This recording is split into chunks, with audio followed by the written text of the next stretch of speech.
hoyga midnimada ummadda Soomaaliyeed ee magaalada Laascaanood deegaanada SSC Khaatumo maanta waxaa ka dhacay soo dhaweyn aan hore loo arag oo loogu sameeyay fanaanka da'da yar ee Nimcaan Hilaac kaas oo ruuxaantii dad aad u fara badan ay ka qayb qaateen soo dhaweyntiisa mas'uuliyiinta iyo maamulka SSC Khaatumo ayaa si gacan furan ugu soo dhaweeyay gegida diyaaradaha ee magaalada Garowe una soo gudbiyay ilaa iyo magaalada Laascaanood la yaab waxa ahayd ilaa Tukaraq ilaa Laascaanood shacabka deegaanadaasi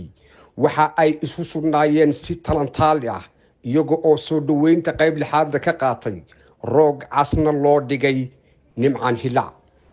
fanaankan oo isagu ruuxaantii kamid ahaa fanaaniintii isagu qayb lixaad ka qaatay waqtigii dagaalada xun ay ka socdeen magaalada Laascaanood isla markaana hiil iyo hooba la garab taagnaa shacabka deegaanada SSC